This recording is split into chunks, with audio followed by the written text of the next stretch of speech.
اہل سنت امام احمد رضا خان علی رحمت الرحمن فرماتے ہیں، عنبر زمین عبیر ہوا مشک تر غبار، عنبر زمین عبیر ہوا مشک تر غبار، ادنا سی یہ شناخت تیری رہ گزر کی ہے۔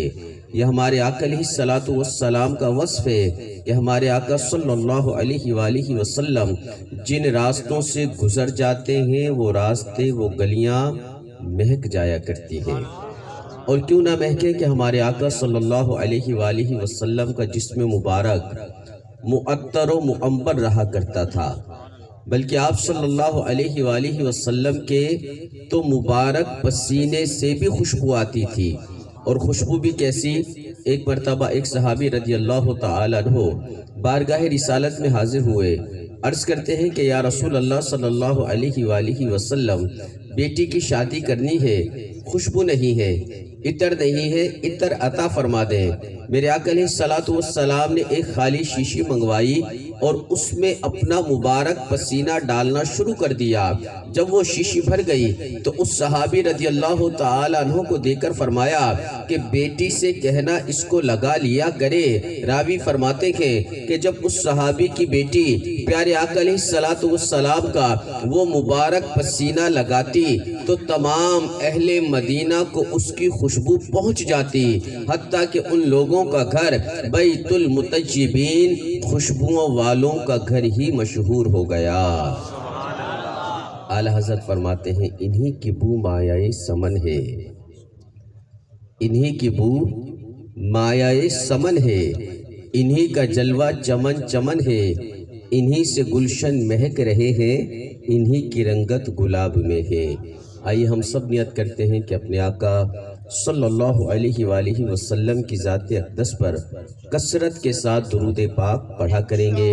محبت کی ایک علامت یہ بھی ہے کہ بندہ جس سے محبت کرتا ہے سب سے زیادہ اسی کا ذکر کرتا ہے، اور ہمیں سب سے زیادہ محبت کن سے ہونی چاہیے کہ اس وقت تک ہمارا ایمان ہی کامل نہیں ہوتا کہ جب تک ہم اپنی جان سے بھی زیادہ اپنے آقا علیہ الصلوۃ والسلام کی مبارک ذات سے محبت نہ کریں، تو ہماری زبان پر سب سے زیادہ ذکر بھی انہی کا ہونا چاہیے۔ شوق و محبت کے ساتھ ایک مرتبہ بآواز بلند درود پاک پڑھ لیجئے۔ اللہم صلی علی سیدنا و مولانا محمد معدن الجود والکرم آلہ وبارک وسلم، صلاۃ و سلام علیک یا سیدی یا رسول اللہ۔ روایات میں ملتا ہے کہ صالحین کے تذکرے کے وقت، نیک لوگوں کے ذکر کے وقت اللہ تبارک و تعالی کی رحمتوں کا نزول ہوتا ہے، اور آج ہم اولیاء کرام کے ذکر کے لیے اکٹھے ہیں، اور پھر اولیاء کرام میں بھی جو تمام اولیاء کرام کے سردار ہیں، کسی کو اس وقت تک ولایت ملتی ہی نہیں جب تک سیدنا شیخ عبد القادر جیلانی رحمت اللہ تعالی علیہ کی بارگاہ سے منظوری نہ ہو جائے۔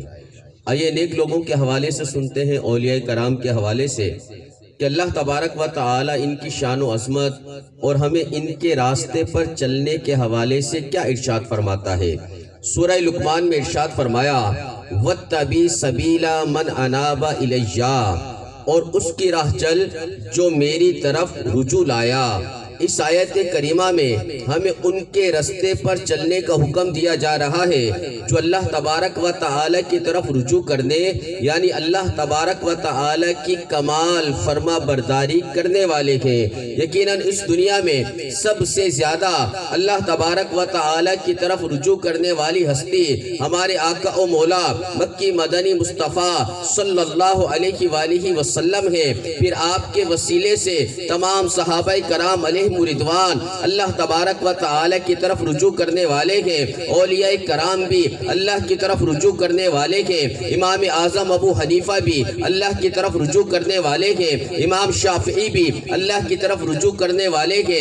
امام مالک بھی اللہ کی طرف رجوع کرنے والے ہیں۔ امام حنبل بھی اللہ کی طرف رجوع کرنے والے ہیں۔ غوث اعظم بھی اللہ کی طرف رجوع کرنے والے ہیں۔ غریب نواز بھی اللہ کی طرف رجوع کرنے والے ہیں۔ بہاؤالدین زکریا اولیاء ملتانی بھی اللہ کی طرف رجوع کرنے والے ہیں، بابا فرید الدین گنج شکر بھی اللہ کی طرف رجوع کرنے والے ہیں، شاہ رکن عالم بھی اللہ کی طرف رجوع کرنے والے ہیں، امام اہل سنت امام احمد رضا خان بھی اللہ کی طرف رجوع کرنے والے ہیں، اور امیر اہل سنت امیر دعوت اسلامی حضرت علامہ مولانا محمد الیاس ستار قادری رضوی ضیائی دامت برکاتہ العالیہ بھی اللہ کی طرف رجوع کرنے والے ہیں۔ سبحان اللہ۔ اب اس آیت کا مطلب یوں بنے گا، اے انسانوں، ہمارے محبوب رسول صلی اللہ علیہ وآلہ وسلم کے راستے پر چلو، صحابہ کرام علیہ رضوان کے راستے پر چلو،